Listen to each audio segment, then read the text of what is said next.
నమస్కారం అండి. నా పేరు డాక్టర్ ఆర్ఎంపి శెట్టి.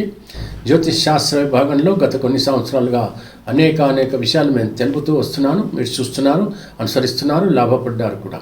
అయితే నేను చెప్పేటువంటి ఒక ముఖ్యమైనటువంటి విశేషం ఏమిటంటే, ఫిబ్రవరి మాసం 2024 సంవత్సరంలో మీనరాశి వారికి ఎలా ఉంటుంది మాస ఫలితం ఒకసారి వివరిస్తున్నాను, జాగ్రత్తగా వినండి. ఏమిటో ఒక రకమైనటువంటి విసుగులో మీరు ఉంటారు. చూసుకుంటే డిప్రెషన్ మూడ్లోకి వెళ్ళిపోతుంటారు.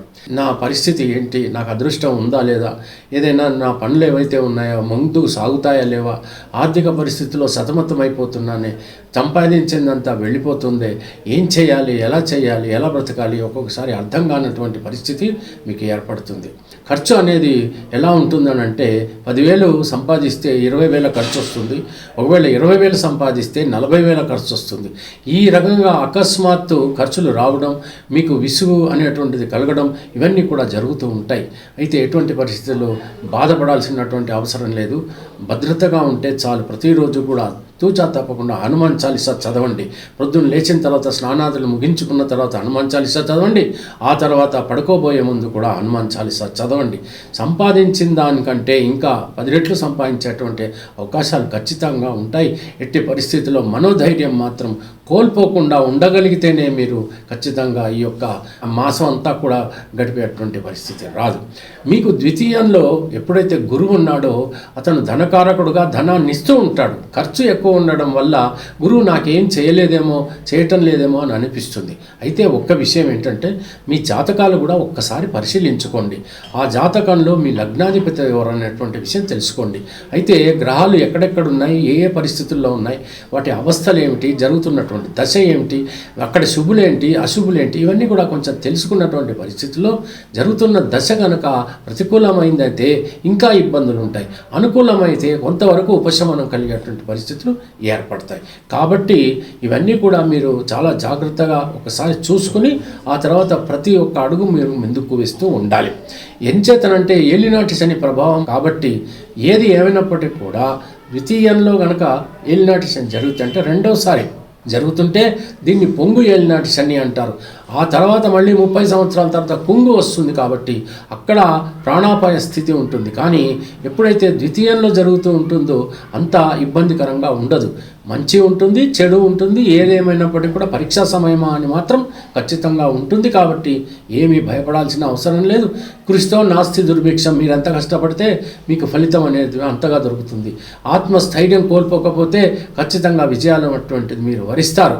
ఇంకా మరో విషయం ఏంటంటే, మే 1 తర్వాత ఏం జరుగుతుందంటే, చతుర్థ స్థానంలోకి మీకు తృతీయ స్థానంలోకి గురువు వస్తాడు. కాబట్టి మే 1లోగా ఏదైనా కోర్టు కేసులు ఉన్నటువంటి పక్షంలో పూర్తి చేసుకోవడానికి ప్రయత్నించండి.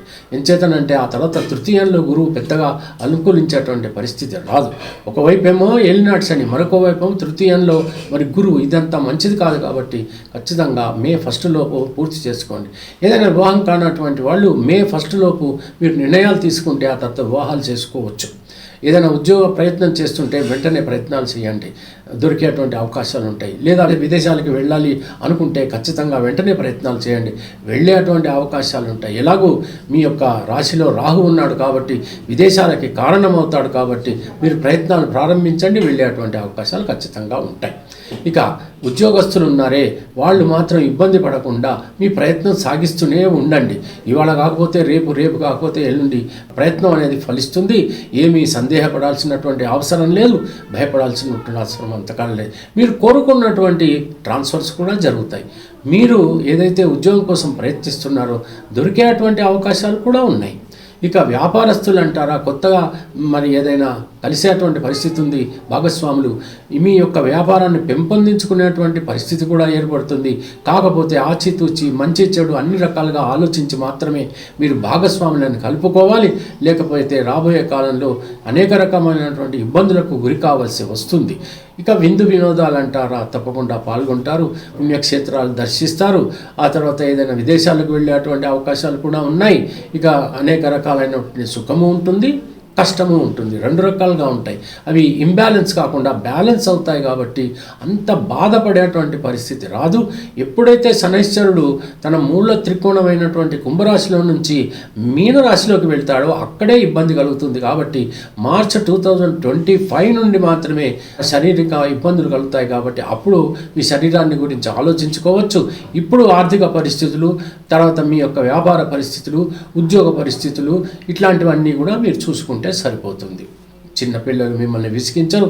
పెద్దలు ఏమైనా ఇబ్బంది పెడుతుంటే వాళ్ళకి కనుక ఆరోగ్యరీత్యా బాగోలేకుంటే వైద్య సదుపాయం కలిగించండి, మీకు ఆశీర్వాదం అనేది దొరుకుతుంది. ఇక మరో విషయం ఏంటనంటే, ఏదైనా ఇల్లు కొనాలనుకుంటే లేకపోతే అమ్మాలనుకుంటే మీరు వెంటనే ప్రయత్నాలు ప్రారంభించవచ్చు. అవి కూడా నెరవేరేటువంటి అవకాశాలు కనపడుతున్నాయి. అప్పు పుట్టేటువంటి అవకాశం ఉంది, అప్పులు తీర్చుకునే అవకాశం కూడా ఉంది. కానీ మే 1 తర్వాత అప్పు తీరడం కొంచెం కష్టమవుతుంది. కాబట్టి ఈలోగా అప్పు తీర్చుకోవడమో తీసుకోవడమో ఏదో ఒకటి చేయండి. తప్పకుండా అవన్నీ కూడా నెరవేరేటువంటి అవకాశాలు ఉంటాయి. తెలిసింది కదండి. సెలవు. నమస్కారం.